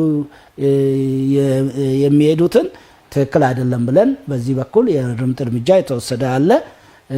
ከዛ ውጪ ግን በትክክልም እየለማ ያለ እየሰራ ያለ አቅም የፈጠሩ አርሶ አደሮች ላይ ያለ አግባብ መተው ካረፈ በዛ ልክ ያስተካከልናቸው ብዙዎች አሉ ማለት ነው። መልካም አቶ መስፍን ግርማ አጠራርገው ይመልሱልኝ። እዚህ ወረዳ 5 የተነሳ ጥያቄ ነው። ኮልፌ ቀራኒዮ ክፍለ ከተማ በ2017 ዓ.ም ፋይል ተደራጅቶ ወደ መሬት አስተዳደር ከተካሄደ በኋላ ካርታ አልመጣልንም የሚል ጥያቄ አላቸውና ለምን ዘገየ የሚል ጥያቄ ነው የሳቸው። አው ከዚህ ጋር አስመልክተው ከመብት ፈጠራ አንፃር ወደ 18752 ፋይሎች ናቸው ተደራጅተው ልኬት ተወስደው በአሁኑ ሰዓት መሬት ልማት ቢሮ የካርታ ህትመት እየሰራ ያለው ይሄ በአሁኑ ሰዓት ወደ 16889 እስከ ዛሬ ማለት ነው የእቅዱን 91% አጠናቆ አሰራይቷል። አሁን የሚቀረው 9% ያው አንዳንድ ፋይል ላይ ጉለት ያላቸው ማጣራት የሚገባቸው እየተሰሩ ያሉ ናቸውና ኦልሞስት ወደ ማጠናቀቅ ደረጃ ነው ያለው። ስለዚህ የነሱም ጥያቄ እዚህ ውስጥ የሚመለስ ይሆናል ማለት ነው። መልካም አንድ ጥያቄ ነው ወደ ኋላ ላይ መጣበታለሁ ከዚህ ከከብት እርባታ ጋር በተያያዘ የተነሳ ጥያቄ። ነገር ግን ከዚህ ከአርሶ አደሮች ኢንቨስትመንት ጋር በተያያዘ እንደሚያስታውሱት 2017 ዓመተ ምህረት ላይ 933 የሚደርሱ አርሶ አደሮች ወደ ኢንቨስትመንት ለመግባት ፍላጎት አሳይተው 38 አርሶ አደሮች ናቸው ወደ ኢንቨስትመንት ስራ እንዲገቡ የማመቻቸት ስራ የተከናወነው። በ2017 81 አርሶ አደሮች ወደ ኢንቨስትመንት ለመግባት የሚያስችላቸው መስፈርት አሟልተው ለኮሚሽኑ ጥያቄ ያቀረቡ 38 2016 38 ማለት 2017 ላይ 38 2018 ዓመተ ምህረት ስንመለከት ደግሞ 90 አርሶ አደሮች ብቻ ናቸው ወደ ኢንቨስትመንት እንዲገቡ የማመቻቸት ስራ ያለው። ፍላጎቱ ሰፊ ከሆነ የሚሰጠው ወይም ከጥያቄው አንፃር እየተፈቀደ ያለው በጣም ውስን ነው። ለምንድን ነው አርሶ አደሮቹ እድሉን ይፈልጋሉ? የማልማት አቅም አንዳንዴም ከባለሀብት ጋር ተቀናጅቶ መስራት ፍላጎት ካለ በበቂ ሁኔታ ከጥያቄው ረገድ እየተፈቀደ ያለው ግን ውስንነቱ ከምን የመነጨ ነው የሚል ጥያቄ ማንሳት ፈልጋለሁ። ከዚህ ጋር ተያይዘው ያው አርሶ አደሩ በራስ ይዞታ ላይ ኢንቨስት ሲያደርግ ማሟላት የሚገባቸው መስፈርቶች ምንድናቸው ተብሎ ተለይተው ነው ያሉትና መጀመሪያ ይዞታነቱ የራሱ ስለመሆኑ የይዞታ ማረጋገጫ ካርታ ሊኖረው ይገባል። ሁለተኛ ደግሞ በዛ ይዞታ ላይ ሊያለማ ያሰበውን ፕሮጀክት እንደ ኮሚሽን እንደ ከተማም ጭምር የተለዩ ፕሮጀክቶች አሉ። በነዛ ፕሮጀክቶች ስታንዳርዱ በሚፈቅደው መሰረት ፕሮፖዛሉን ያቀርባል፣ ድጋፍ ይደረግለታል። ከዛ በኋላ የዛ ፕሮፖዛል 10% አቅም ያሳያል ማለት ነው። ይሄንን አቅም ካሳየ በኋላ በእኛ ኮሚሽን ቀርቦ ይሄ በትክክል ይዞታነቱ የሱ ስለመሆኑ የቀረበው ፕሮጀክት ፕሮፖዛል ወደ ተግባር መቀየር የሚችሉ መሆኑ ከተረጋገጠ በኋላ ወደ ካንቲባ ጽሕፈት ቤት ይጻፍላቸዋል። ከዛ ቀጥታ ወደ መሬት ቢሮ ይሄዳል። ነገር ግን ይሄ የመጀመሪያው ሞዳሊቲ ነው። በሌላ መንገድ ግን ከባለ ሀብት ጋር ማልማት ከፈለገ ይሄንን ይችላል። ነገር ግን የመሬት አጠቃቀሙ ቅድም ያነሳውት ላይ በራሱ እንደዚሁም ደግሞ እሱን የሚመስሉ ሌሎች አርሶ አደሮች ጋር አብሮ ተደራጅቶ የሚያለሙ ከሆነ ያው መሬቱ የራሳቸው ስለሆነ ከሊዝ ነፃ ነው የሚያገኙት። ከባለ ሀብት ጋር ከሆነ ግን ቅድም ያነሳቸው መስፈርቶች እንደተጠበቁ ሆነው የመሬት ስሪቱ ወደ ሊዝ ይገባል ማለት ነው። ወደ ሊዝ ይገባና የሊዝ መነሻ ነው የሚገባና ያ በብዛት አርሶ አደሩ ተጠቃሚ አይሆንምና እኛ ከባለ ሀብት ጋር ከማልማት ይልቅ በራሱ አቅም በካሳም በተለያየ በግዛይ ከተማ ግብርና በሰራቸው ገቢዎች ወደ ኢንቨስትመንቱ እንዲገባ ነው የምናበረታታው። ከዛ ውጪ ግን እንደ መብት ይቻላል። ነገር ግን ከተጠቃሚነት አንፃር ይሄንን ሊጠቀም ይገባል ብለን ነው እየሰራን ያለ ነው። ፍላጎቱ አለ። በዚህ መስፈርት ውስጥ ማለፍ ግን ደግሞ የግድ ይላልና ከዛ አንፃር አሁን በፊቱ ከነበረው ቁጥሩ አሁን 2018 በ91 ላይ የበጀት አመቱ ይጠናቀቅ እንጂ በዚች ባለፉት ወራት ብቻ ቀላል የማይባል ከ50 በላይ የኢንቨስትመንት ፍላጎት ያላቸውን ወደ ካንቲባ ጽሕፈት ቤት ተልኮላቸው በአሁኑ ሰዓት 46 አካባቢ ለውሳኔ ቀርበዋል ማለት ነው።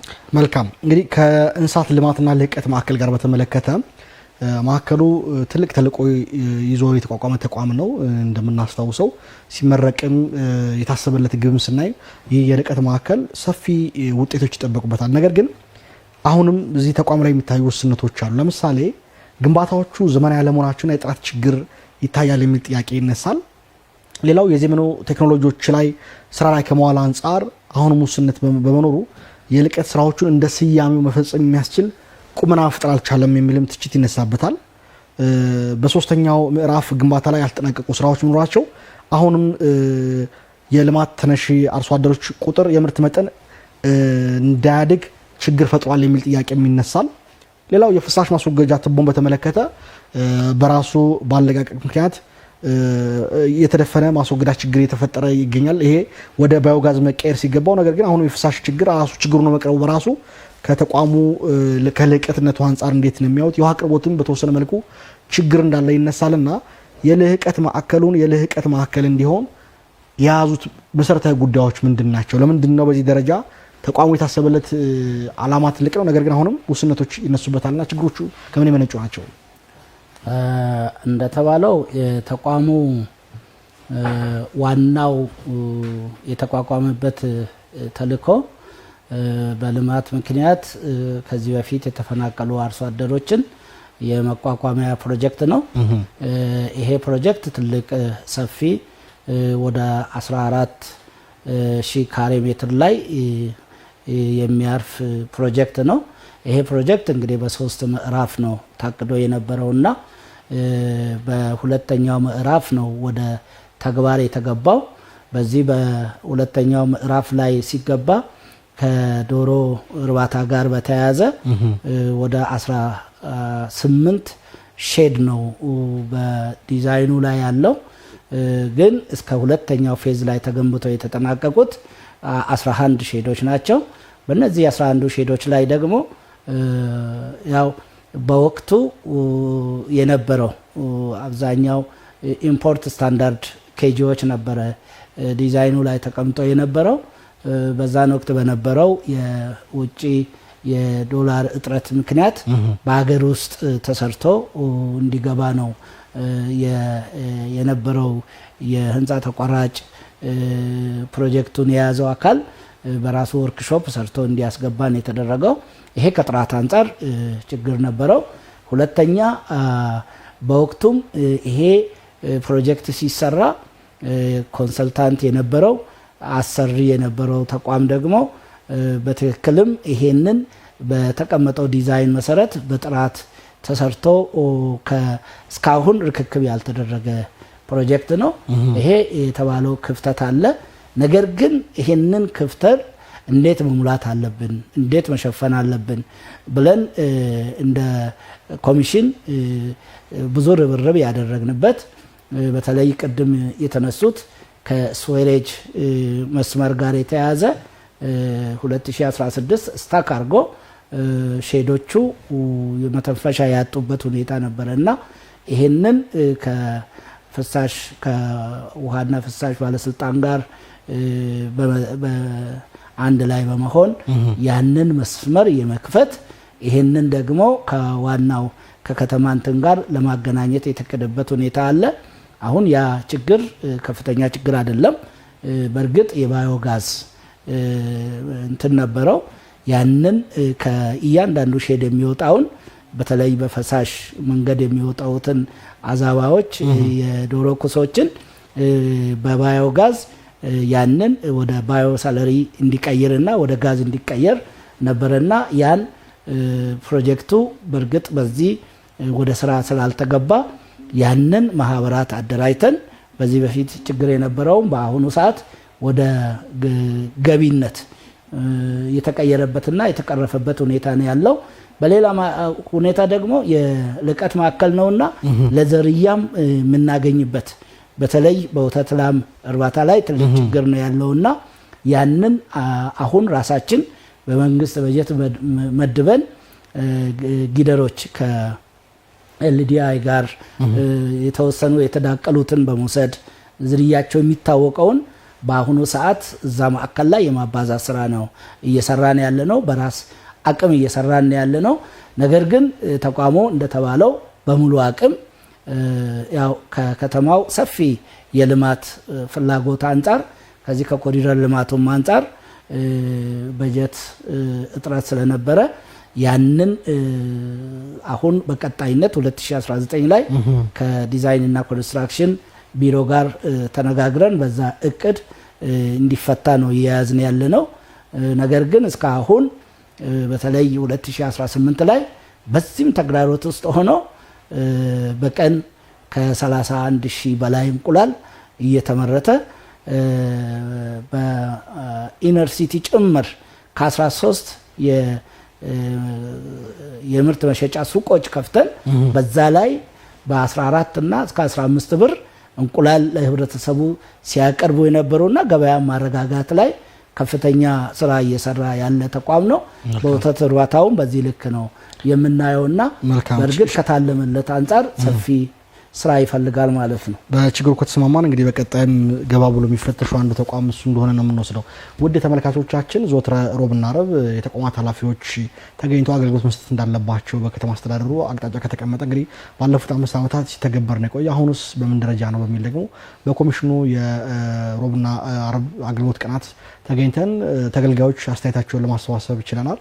ምን ሀሳብ አላቸው እንዲሁም በልቀት ማዕከሉ ተገኝተን አርሶ አደሮችን አነጋግረን ደግሞ ምንድነው ጥያቄያቸው የሚለውንም በዚህ አካተን ወደ እናንተ የምናቀርብበት ሰዓት ላይ ተገኝተናል። በቀጥታ የምናልፈው እሱን ቪዲዮ ተከታትለን እንመለሳለን። አብራችን ቆዩ።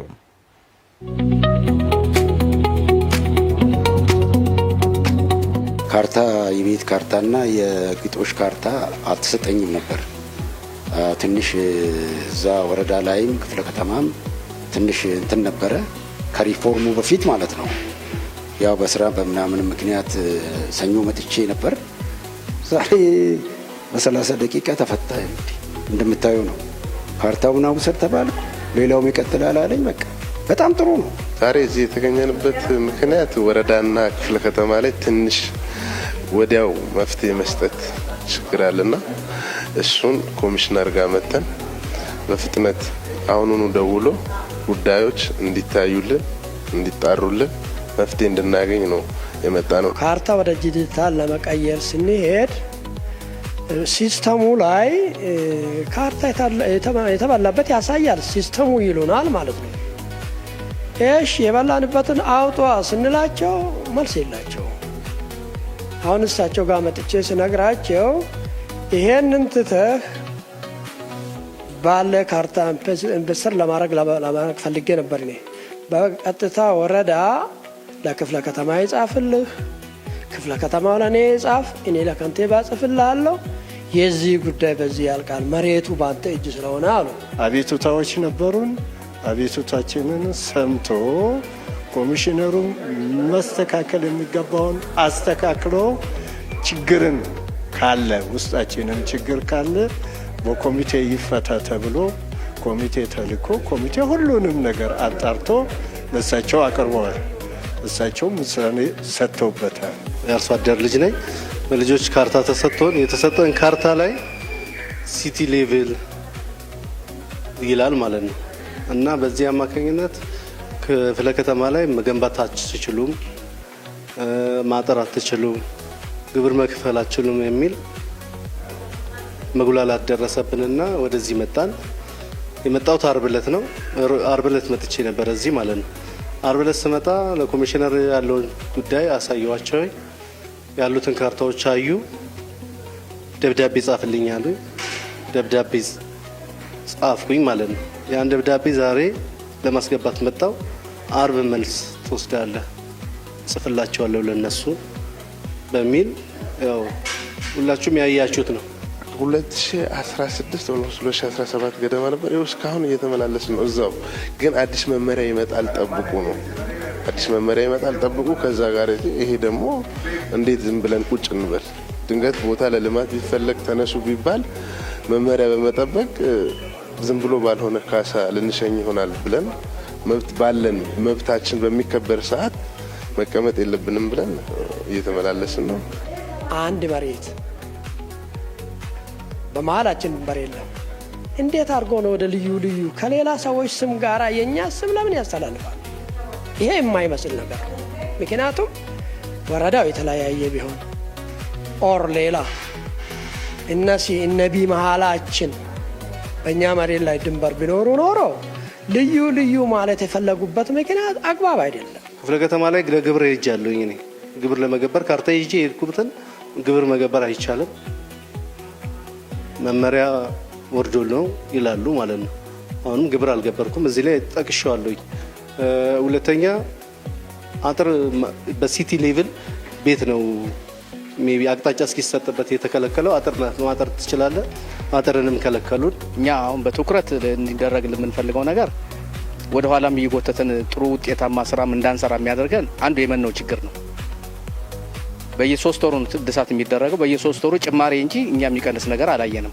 የመኖ ሽያጭና አቅርቦትና እኛ ሽያጭ እኛ ለህዝብ የምናቀርበው እንቁላል ምርታችን ባላንስ አይደለም። እንቁላሉ በጣም ዝቅተኛ ዋጋ ነው የሚሸጠው፣ የመኖ በጣም ከፍተኛ ነው። በማዕከሉ የመኖ ስራ ለምን አይጀመርም የሚል ጥያቄ እያቀረብን ያለው ምላሽ አላገኘንም። የመኖ ማቅረቢያ ማቀነባበሪያዎች አሉ አይደለም? እሱ ቢቀርብ የተሻለ ይሆናል በእርግጠኝነት። አሁን የግል ነው ሄደን እየገዛን የምናቀርበውም ደግሞ በጣም ውድ ነው። በቃ አቅም በላይ ነው። ውሃም የመቆራረጥ ባህሪ አለው። ያው ብዙም ባይሆን ይቆራረጣል። መብራትም እንደዛው አይነት ባህሪ ነው ያለው፣ የመቆራረጥ ባህሪ አለ።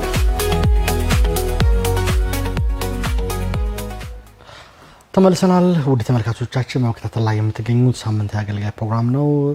አቶ ባዩ ሸጉጤ ከኛ ጋር ምሽቱን ያሳለፉ ይገኛሉ። ይህ ፕሮግራም የአዲስ አበባ ከተማ አስተዳደር የፐብሊክ ሰርቪስና የሰው ሀብት ልማት ቢሮ ከአዲስ ሚዲያ ኔትወርክ ጋር በተባበረ ዘወትር ሐሙስ ምሽት በቀጥታ ስርጭት ወደ እናንተ የሚያደርሰው ነው። ዛሬ የአርሶ አደርና ከተማ ግብርና ልማት ኮሚሽን ነው ቆይታ እያደረግን እንገኛለን። ቀደም ሲል እንግዲህ በአገልግሎት አሰጣጥ ሮብና ዓርብ በሚሰጡ አገልግሎት ላይ እንዲሁም በተጨማሪ ደግሞ የግብርና የልህቀት ማዕከሉ ያለውን አገልግሎት በተመለከተ የቃኘንበት ነው። ጥያቄዎች ቀርበዋል። በቀጥታ ካለን ሰዓት አንፃር ወደ ምላሹ ነው የምናልፈው። አቶ ባዩ እንግዲህ ቀደም ሲል አገልግሎቱ ሁለት አይነት መልክ ነው ያለው። ወረዳና ክፍለ ከተማ አካባቢ ላይ ጉለቶች እንዳሉ ያሳያል። በማዕከል ፈጣን የሆነ ምላሽ ያገኘን ነው የሚል ነገር አለና ወርታች ላይ ያለው ጉለት ደዋዮቻችን የሚያረጋግጡት የሚገኘው እሱ አካባቢ ሪፎርም ያስፈልገው ይመስላል ከደዋዮቹ አንፃር። በሌላ መልኩ ደግሞ ሌሎች ጥያቄዎች ተነስተዋል። እስኪ አንድ ባንድ እየተመለከትን እንሂድ። ካርታ ላይ በተመለከተ የመቀላቀል ነገር ወይም ሌሎች የመስጠት ችግሮች እንዳሉ አንስተዋል። ከገበያ ጋር በተያያዘም በተለይ ዚህ እንቁላል አቅራቢዎቹ በመኖ እጥረት ላይ ችግር እንዳሉ ተመልክተናልና የተነሱ ጥያቄዎችን እስኪ በእያንዳንዱ ምላሽ ስጡባቸው። ያው እንደታዘባችሁት የዓርብና ሮብ ተገልጋዮቻችን በብዛት አርሶ አደሮች ናቸው። እነዚህም አርሶ አደሮች ጥያቄያቸው ከመብት ፈጠራ ጋር የተያያዘ የይዞታ ላይ የሚሰጡት ካርታዎች የጥራት ችግር፣ ሁለተኛ በጊዜ አለማግኘት ችግር የሚያነሱት ነውና በእርግጥ የኛ ኮሚሽን በዚህ ዙሪያ ላይ ከባለድርሻ አካላት ጋር ከመሬት ልማት ቢሮ ከምዝገባ ኤጀንሲ ጋር በጋራ ይሄ መብት እንዲፈጠርላቸው በቅንጅት የሚሰራ ተግባር ነው። እኛ ተቋም ተጀምሮ እኛ ተቋም የሚያልቅ ስራ አይደለም፣ ተሻጋሪ ነውና ከጀምሮ የኛ ዋናው ድርሻችን አርሶ አደሩን በትክክል አርሶ አደር ስለመሆናቸው የልየታ ስራ ላይ ፋይላቸው እንዲደራጅ፣ ይሄ የተደራጀው ፋይል ደግሞ መሬት ቢሮ ወደ ላይ ስካን አድርጎ እንዲልክላቸው ወደ ካርታ እንዲቀየር የማድረግ የመከታተል ስራ ነው የምንሰራውና በዚህ ስራ ውስጥ ያው ቅድም እንዳነሳሁት 91% ውጤት እየመጣ ነው ያለው። ነገር ግን ቀሪ ስራዎች አሉ። ሁለተኛ እነዚህ የተፈጠሩት መብቶች ራሳቸው ደግሞ ያው ዞሮ መብት የሚፈጠረው አርሶ አደሩ የያዘው ይዞታ መኖሪያም ከሆነ የፕላን ተቃርኖ ካለው ተመላክቶ ነው የሚሰጠው። ይሄንን የፕላን ተቃርኖ ተመላክቶ ከተሰጠ በኋላ ያንን ወደ መጠቀም መብት የነበረውን ግንባታውን አሻሽሎ ለመጠቀም የሌሎች የኢንቨስትመንት ስራዎችን ለመስራት ሲያስብ ከከተማው መዋቅራዊ ፕላን ጋር የተናበበ መሆኑን በዚህ ዙሪያ ላይ ይታያልና በብዛት የአርሶ አደር ላይ አሁን ባላቸው ይዞታ ከህንፃ ስታንዳርድ አንጻር ለምሳሌ ቦታው G+4 G+5 ብል ለነሱ ግን በተለየ ሁኔታ በG+0 እንዲሰራ ከፕላን ኮሚሽን ጋር በመነጋገር ድጋፍ የምናደርግበት ሁኔታ አለ። አንዳንድ ቦታዎች ደግሞ መሻሻል የሚችሉ በፕላን ኮሚሽን ደረጃ መታየት የሚገባቸውን በዛ ልክ እንዲያዩ፣ ከዛ አቅም በላይ ሲሆን ደግሞ ለከተማው አቅርበን አንዳንዶቹ የፕላን ማሻሻያ የሚደረግባቸው አለ። ከዛ ውጪ ግን ማድረግ የማይቻል ቦታ ከሆነ ያንን የምትክ ቦታ የካሳ መብት የሚከበርበት የሚጠበቅበት ሁኔታ ነው ያለውና ዞሮ ይሄ ተገልጋዮቻችን የሚያነሱት ከካርታው አሰጣጥ አንጻር በዚህ ልክ ነው ማየት የሚቻለው። ከዛ ውጪ ያለው ግን ያው ወረዳ ላይ ክፍለ ከተማ ላይ አንዳንድ ጊዜ የክፍለ ከተማም የወረዳም ማንዴት ያልሆኑ ስራዎች የመጠየቅ ያንን ለምሳሌ አንዴ ፋይል ተደራጅቷል ወረዳ አረጋግጦ ለክፍለ ከተማ ልኳል የክፍለ ከተማው አመራር ደግሞ ይሄንን አጽርቆ ለማዕከል ልኳል ስለዚህ ካርታ አትሞ የሚሰጠው በማዕከል ደረጃ ነው እንጂ በወረዳ ደረጃም አይደለም በክፍለ ከተማም ደረጃ አይደለም ስለዚህ በዚህ ምክንያት ችግሮቻችንን አልፈቱም በእርግጥ ካርታው እስካልደረሳቸው ድረስ የቅርብ አስተዳደር ወረዳ ነውና ክፍለ ከተማ ነውና ያንን ጥያቄ ሲቀርብላቸው ያንን አመላክቶ በስርዓት ገለጻ አርጎላቸው የት ይሄንን መብት ማግኘት የሚችሉበትን ከመጠቆም ይልቅ አንዳንድ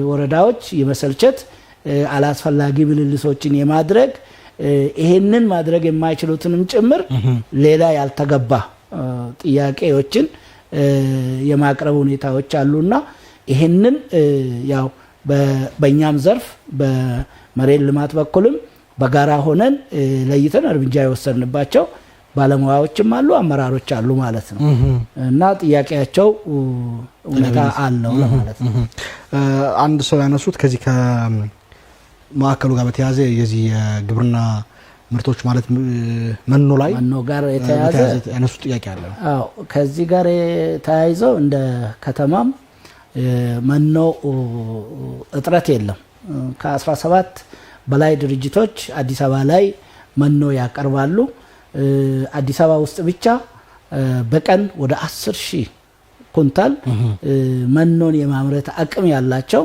ተቋማት ተፈጥሯል ታዲያ ምንድነው ችግሩ ግን እየተመረተ ያለው ወደ 5,000 ኩንታል አካባቢ የሚሆን ነው ይህ አንዱ ምክንያት የጥሬ ዕቃ አቅርቦት ችግር አለ ለምሳሌ በዶሮ ብቻ ብንወስድ ይሄንን መኖ ለማምረት የበቆሎ ያስፈልጋል የአኩሪ አተር ገለባ ያስፈልጋል ፕሪሚክስ የምንል ከውጪ የሚገባ አለ ስለዚህ ይሄ በየጊዜው ዋጋ እየጨመረ ሲሄድ ያው ዞሮ አምራቹም ሊያተርፍ ነው የሚሰራውና ይሄንን የመኖ ዋጋ ከጊዜ ወደ ጊዜ እየጨመረ ነው እየመጣ ያለው በተጨማሪም ቫትም ታክሎበት ማለት ነው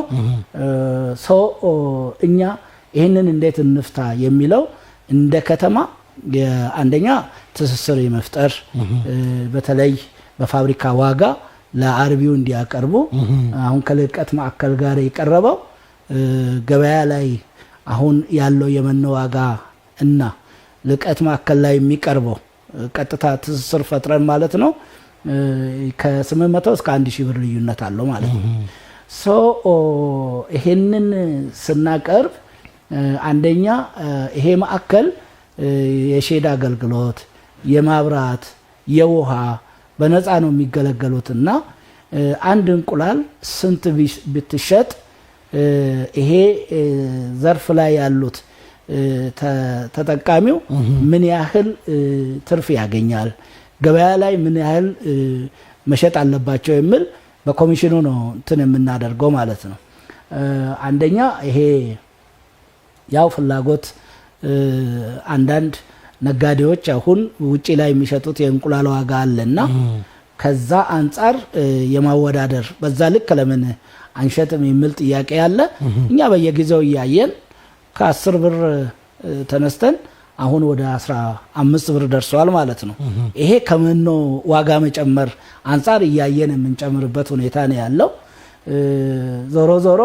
ዋናው የሚፈልገው ከዚህ ከመኖ ጋር የተያያዘ የጥሬ ዕቃ በየጊዜው የመወደድ የመጨመር ሁኔታዎች ነው ያሉት እኛ ከዛ አንፃር እየሰራን ያለ ነው ብዙዎች በራሳቸው አቅምም የሚያመርቱበት ኢቭን በመንግስትም በክፍለ ከተማ ደረጃ አንዳንድ የመኖ ማቀነባበሪያ ኢንተርፕራይዞችን ድጋፍ በማድረግ ወደዚህ እንዲገቡ ነው እያደረግን ያለ ነውና ይሄ ዞሮ አገራዊ ችግር ነው የመጨረሻ ጥያቄ የማደርገው አቶ ጌታቸው ከአቃቂ ወረዳ 1 ቀደም ሲል ከብት እርባታ ላይ ያለ ነው። ነገር ግን አሁንም በኪራይ ነው እየተንቀሳቀስን ያለ ነው። ሼድ ማምረቻ ማግኘት አልቻልንም። አስፈላጊ ድጋፍ እየተሰጠን አይደለም የሚል ጥያቄ አንስተዋልና ለአቶ ጌታቸው ምን ይሏቸዋል? ይሄ እንግዲህ እንደ ከተማችን የግብርና ስራ ስንሰራ አንደኛ የመጀመሪያው በራስ ይዞታ ላይ የምንሰራው ውስን ቦታዎች ላይ የምንሰራው ስራ እንዳለ ሆኖ በተለይኛ ከሼድ አቅርቦት ጋር የተያያዘ ያው ይሄንን የሼድ አስተዳደርና ልማት ኤጀንሲ አለ። አብዛኛው እነዚህ ሼዶች ለግብርና ታልሞ የተሰሩ በእኛም በኮሚሽኑ ደግሞ በዚህ ልክ ክላስተር ብለን እየገነባን ያለ ነው። ወደዚህ ዘርፍ ያልገቡ ለስራ እድል መፍጠሪያነት ነው። አዲስ ሼዶችን በዚህ ልክ ነው ለስራ እድል መፍጠሪያነት ነው እንጂ ዘርፉ ላይ የነበሩ ተከራይተውም ይሁኑ በራስ ይዞታ ላይ የኤክስቴንሽን አገልግሎት ከመደገፍ የመኖ ትስስር ከመስጠት ባለፈ ሌላ የመስሪያ ቦታዎች ማዘጋጀት ላይ ያው መመሪያው ይሄንን የሚደግፍ አይደለም። ነገር ግን ኢቭን እኛ ከመስሪያ ቦታ አስተዳደር ጋር ሆነን አንዳንድ ቦታ ከአቅም በላይ ሆኖ ቦታ ጠቧቸው ከፍተኛ ችግር ውስጥ የገቡትን ወርደን በመነጋገር ከመመሪያ አንፃር አይደገፍም።